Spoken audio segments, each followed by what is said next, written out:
Love the words to that song. Thank you for the selection. Can't see Tony for a thumbs up. Okay. He's hiding behind all this stuff. Yeah, we have a new monitor there that blocks the vision. Yeah. So welcome to our friends online and welcome here for those that are present. I am channeling my inner Connie. I'm going to try to be a cute little lady today.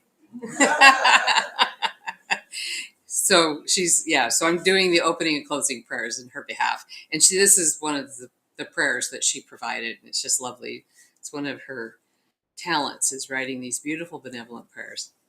So in the opening prayer this morning, a morning blessing goes out to all of you hearing these words. May your heart burst open with unconditional love, and may your mind be illuminated by infinite peace, and may your body be flooded by the light or your essence. May all whom you touch in life through your thoughts, your words, and your deeds be transformed by the radiance of your presence. And so be it. Amen. All right. Thank you, Connie, for those beautiful words. And now I'm going to invite Reverend Jerry up for the message today.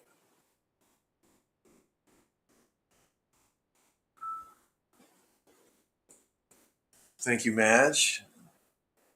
Connie by proxy. Yeah, thank you. Appreciate that. And I love that.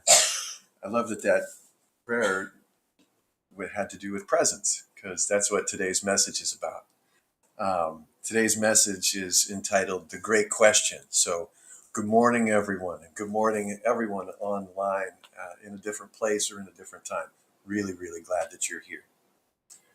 So today is an invitation to join me and to gather around one of the greatest questions that human beings have really ever asked, and that's why are we here?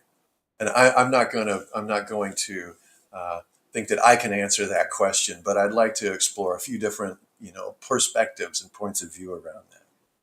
And so this question has been stirring in me lately for some time, not as an abstract curiosity, really, but something that's been born from my own life recently, from some hard earned lessons and some pretty sobering observations. And you see, for the first half of my life, I was chasing goals and aspirations that really weren't my own. They came to me through entertainment, through societal expectations, through the things that I saw on television that fathers were supposed to be a provider and things along those lines. They weren't born from my soul, they were installed in me, I like to think. And, through those channels, I was told that in order to be worthy, I had to be college educated, I had to be corporate employed, I had to be a provider, a father, uh, and above all those things, like a man, right? And so I marched along to that righteous tune for a good 45, 46 years in this consumer approved, commercialized version of the American dream, right? And now, my own biological father, he did not offer me a very good example of way to live in a healthy way. In fact, his example was really more a model of absence. But fortunately, and I've spoken of them a couple of times before, I did have two amazing men in my life who did show me a really, really different and better way to be and to live.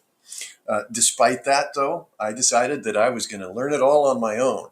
I'm going to do it my own way and really struggle and bumble through life living on this societal and culturally approved autopilot is what I came to call it. And what does that autopilot really look like? Well, it looked like years in a marriage where the love had quietly gone out, but you continue playing the part because that's what you do. It looked like climbing the career ladder, all the way to the top, not for passion, but for survival, for opportunity. I found myself in a very prestigious role, making a lot of money, but completely unrewarded, totally undernourished in all of the important ways. I even ended up damaging my own health over time. And so I woke up, not all at once, but slowly, painfully, realizing over time that I had been living as a puppet to this idea, this construct that there was just some kind of rightness about it that was like in me. And I was doing all the right things, but for all the wrong reasons. My mind during that time would constantly drift, constantly into fears of failure, fears of judgment, regrets. And of course, I had long, long conversations inside my own head about what people were saying when I wasn't in the room. I was really overly concerned about other people's opinions of me. And I saw how much of my life had been spent way off center. You know, I wasn't connected. I was not congruent with the true me, myself, with my spirit. And I'd realized that I'd buried it a long time ago under the ideas, the notions of other people's wants and other people's expectations. Not everyone runs that course of their life, but many of us do. And here's the thing, I don't think that I'm alone. I don't think I'm alone in the experience that I just described. I don't think I'm alone in wanting to get out of the doom scroll of thinking more about other people's needs and expectations than my own. And I believe that we have this experience because we don't keep the answer to this question front of mind. Why am I here? How many of us have seen families at a restaurant sitting together but not being together, right? Half of the faces are buried in a phone. How many of us sit next to someone in a meeting or a gathering of some sort and look over and find someone scrolling through pictures or a Facebook? It might even be something they paid for, a spiritual retreat or something like that, and they're in their phone. Why are you here? Many of us scroll Instagram during a ball game or a children's event, right? And find ourselves missing that special moment, just that one magical moment.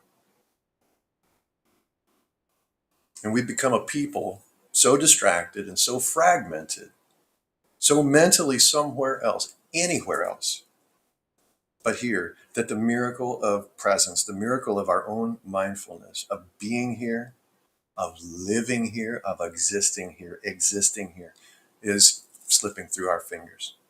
And it's important to me that we recapture that. And so I begin to revisit this question, why? Why did I live that way then? Why do I live as I do now? Why do any of us? And most importantly, why are we here? And so this is the question that I want to explore with all of you today, to invite us on a journey, layer by layer, through a few different perspectives on the idea of being. From the vast cosmic stage to the individual soul, to the characters that we play in life, and right down to this very moment, sitting here together in this chapel. So let's begin with the big question, the cosmic perspective. Why do I exist at all? Well, this is no new notion. What I'm about to say has been said before. We've all heard it, right? We are specks of dust, right, on this blue planet that's spinning at over 1,000 miles an hour, and it's orbiting a star, hurtling through space. And this star is just one of billions in a galaxy that itself is one of billions more. So on the grand scale of things, it's kind of infinitesimal. Modern science also tells us that the universe is nearly 14 billion years old. And for most of that span, it was silent, just matter and energy organizing into galaxies unfolding. And then somewhere along the line, consciousness blossoms. And here we are, not only existing, but aware of our existence, our eyes open, our minds curious, and our hearts born from the same place of love. And the paradox here is that we're both infinitesimal and immeasurably significant at the same time. And this reminds me of the Buddhist view of interconnectedness. We're not separate drops of existence. Each of us are interwoven jewels in Indra's net. And each jewel, each of us, is a reflection of every single other jewel in that net. Our existence isn't random, it's relational. And we're all here because everything is here. And without each of us, without every single little component, the web of the universe would be incomplete. Christ spoke in similar terms, I think, when he said, "You are the light of the world." He didn't say, "You're a tiny little accident, not worth even consideration." No, not at all. You are the light of the world. This is a cosmic statement. This is not just a personal one. It means that each and every human life is a prism through which light is refracted into the world. And I think at the grandest scale, we exist to make the invisible visible, to shine God's essence into creation. And in the language of metaphysics, we might say the universe is chosen to awaken and experience itself through us. Many of us have that opinion here too. Consciousness desires to know itself, and so it births the galaxies, it births the stars, it births the earth, and it births you and me.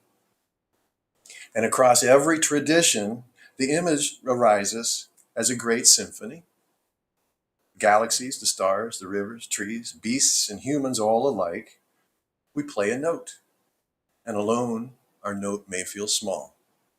But together, we are the cosmic symphony. So at the cosmic level, why are we here?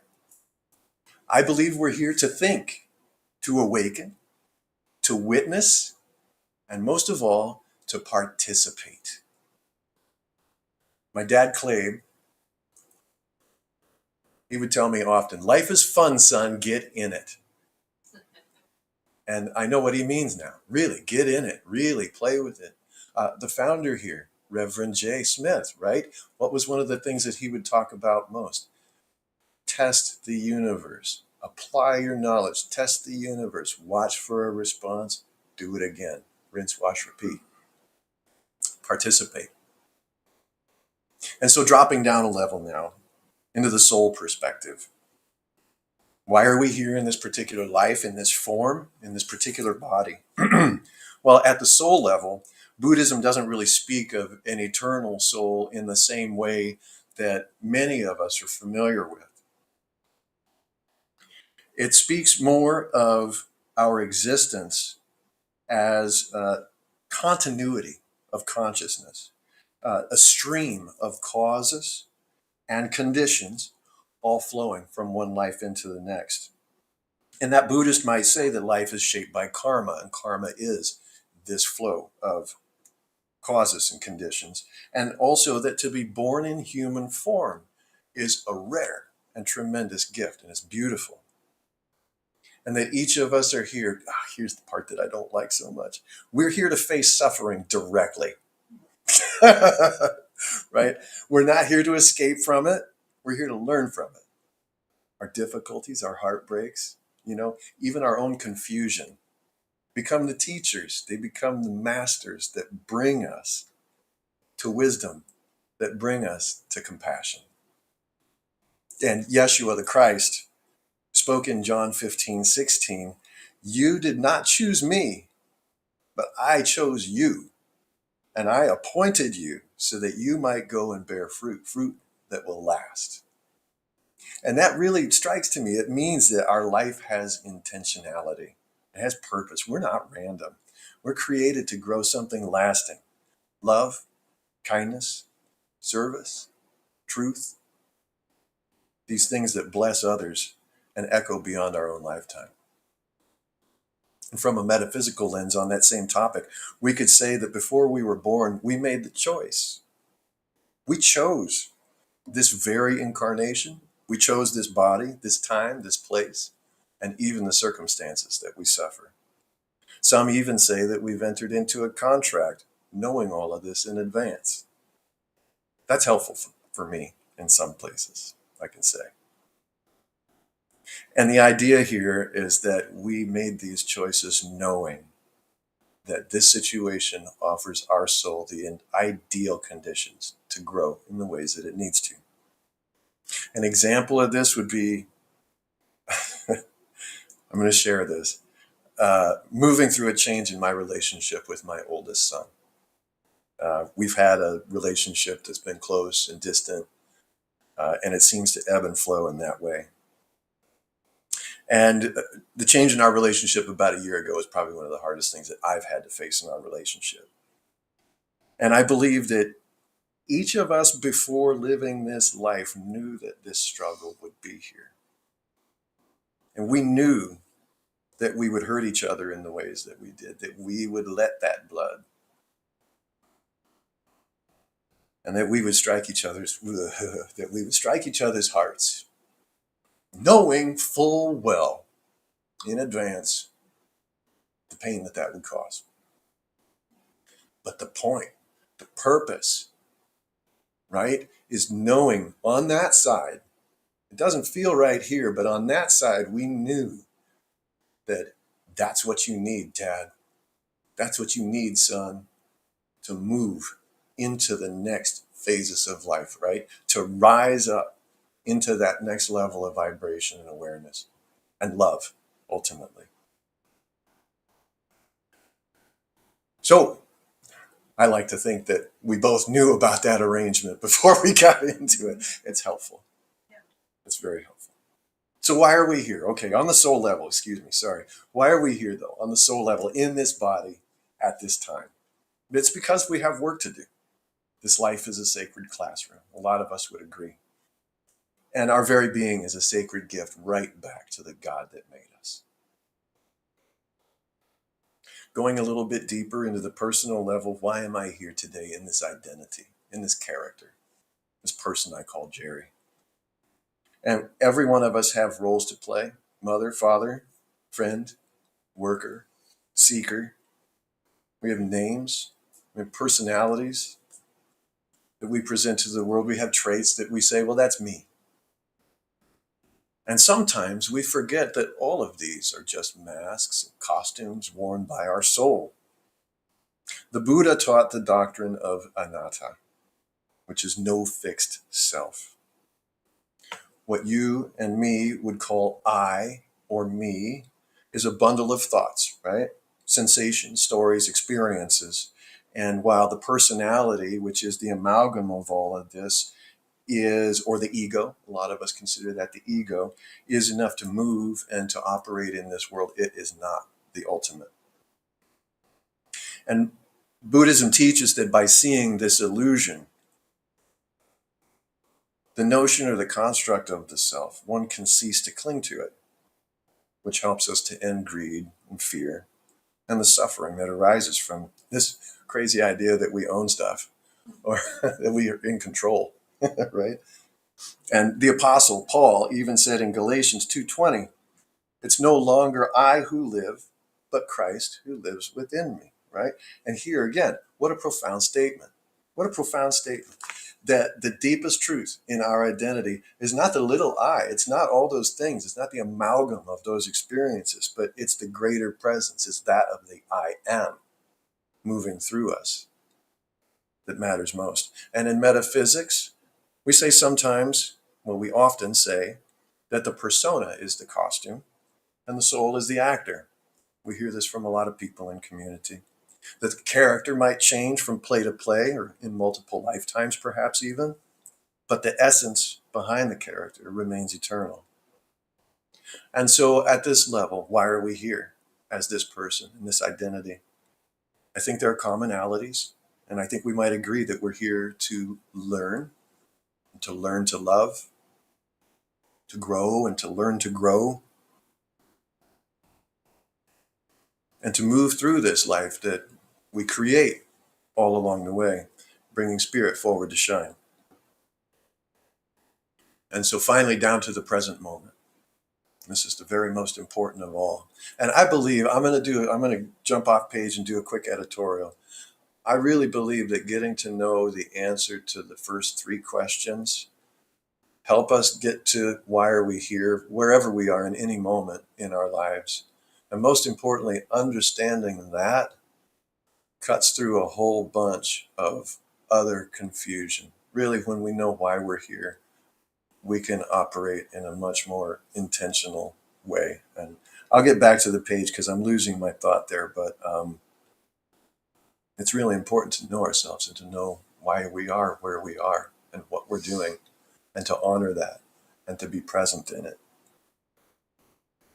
And so, coming back to Paige, why am I here right now in this very moment? Well, life isn't only lived in these vast cosmic questions, but in immediate presence. This very moment. And I think this is my point. This very moment holds sacred opportunity. Every moment holds sacred opportunity for those who care to see it. So, why are we here really in each moment of every day? Why are we sitting here in the chapel today? Well, Buddhists would say that this is it. This is all you get. This moment is the only thing that matters. It's the only place in time in which we ever truly exist. Don't waste it. Be present. The past is memory and the future is imagination, right? The only here's now.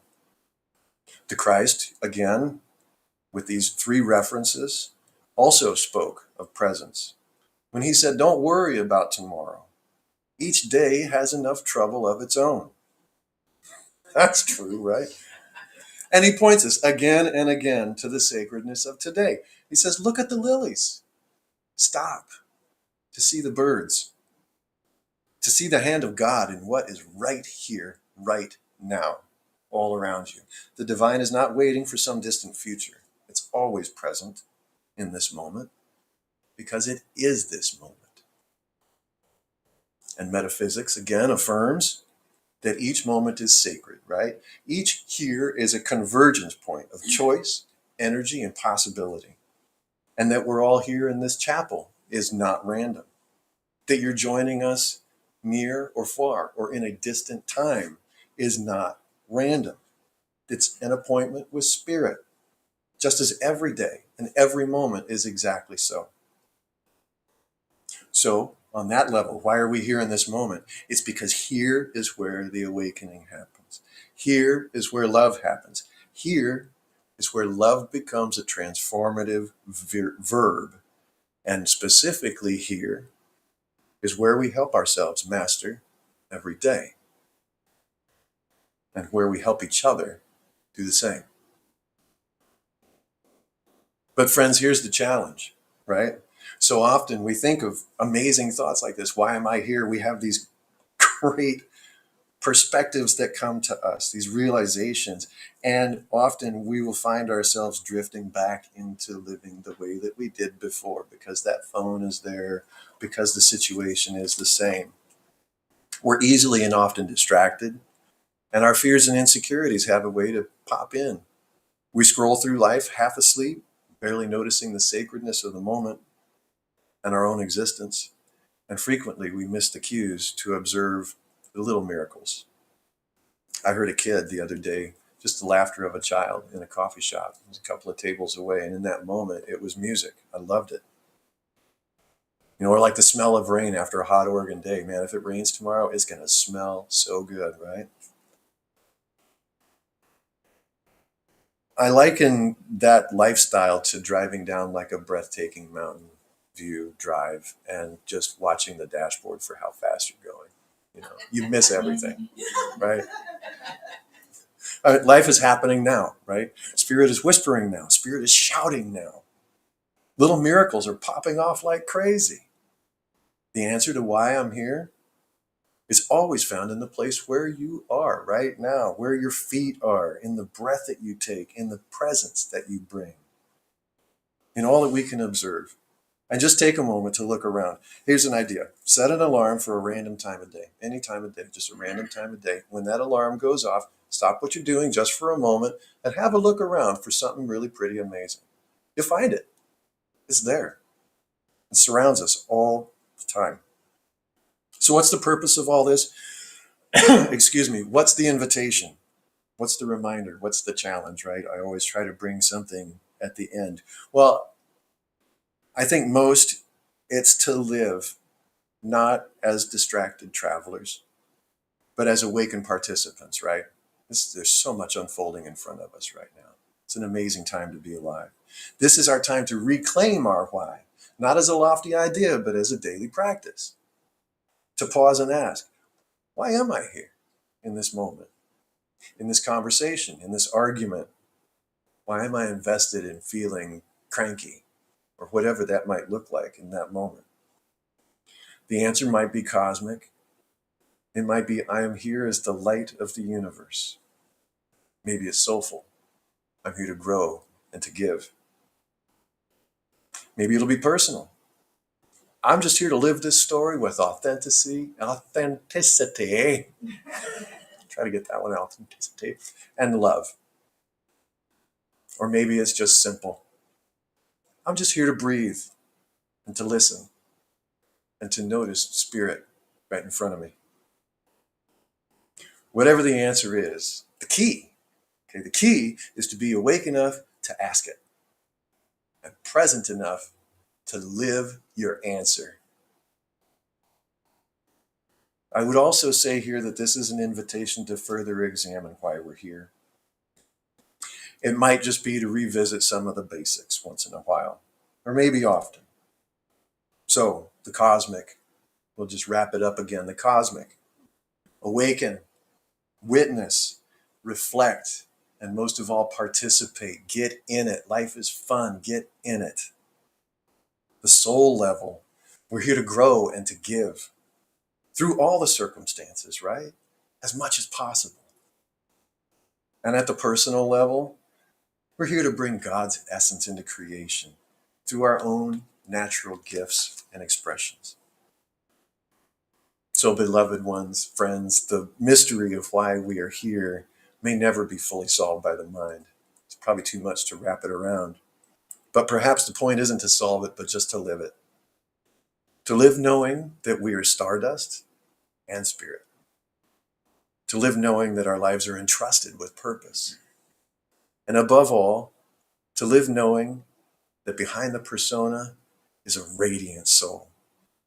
And this moment, this breath, this place, wherever you stand, is holy ground. So I leave you with this blessing. May you remember why.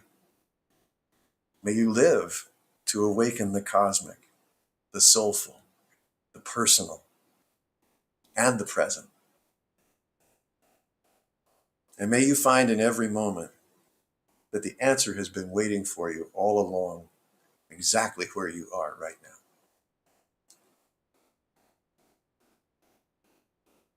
And so with that, I'll carry us into a brief meditation. You'd all like to just relax and settle into your seats. Just take a deep breath in and let it go. Settling into your seat, into your body, and into this moment. Notice the earth holding you. Listen to the breath moving through you. And feel that life is here right now.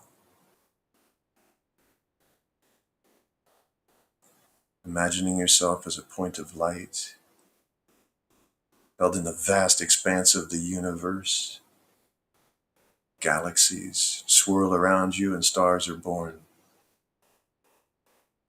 Planets spin at impossible speeds. And yet you are here, still and gentle. Here to witness, to reflect, and to participate in the great unfolding of existence. You are the universe awake to its own beauty.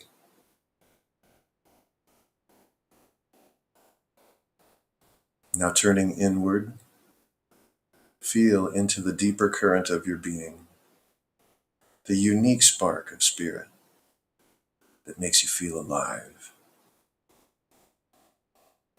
At the soul level, you are here to make the invisible visible. You are here to bring love, compassion, creativity, and truth into form through the life you live. You are here because your soul chose this path.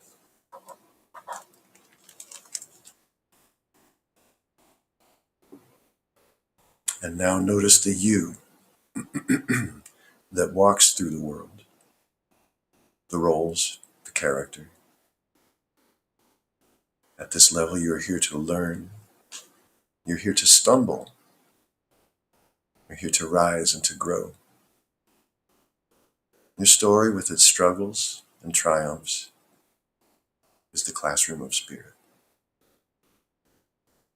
Every mistake and every joy shaping you into a vessel of wisdom and love. And finally, bringing your awareness to this very breath.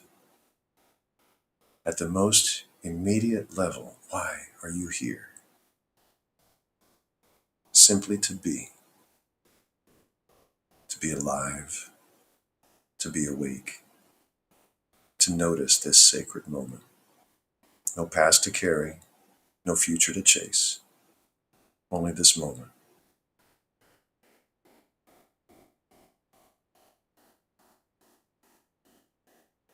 Taking in one more deep breath, letting out with a sigh. Know that you are here, cosmically, soulfully, personally, and immediately, for a reason. And that reason, in its deepest truth, is simply to be present to the miracle of yourself. And when you're ready, you may return to the room.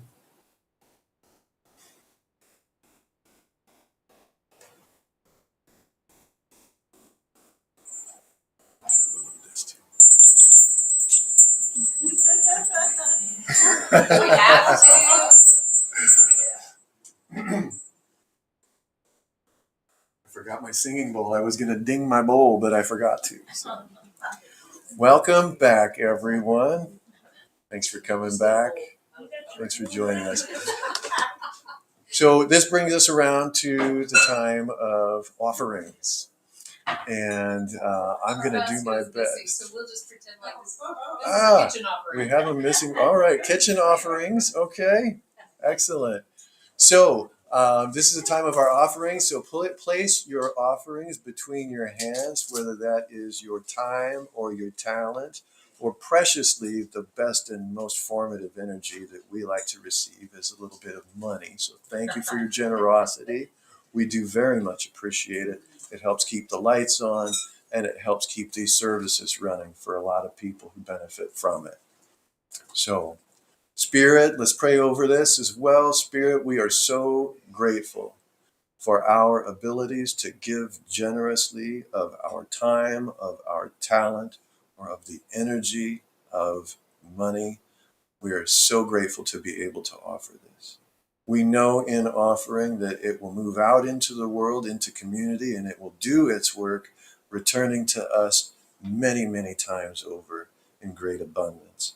And with that knowing, we say it is so. Thank you, thank you, thank you. And I will turn it over to Madge now for an inspirational story and our closing prayers. Thank you.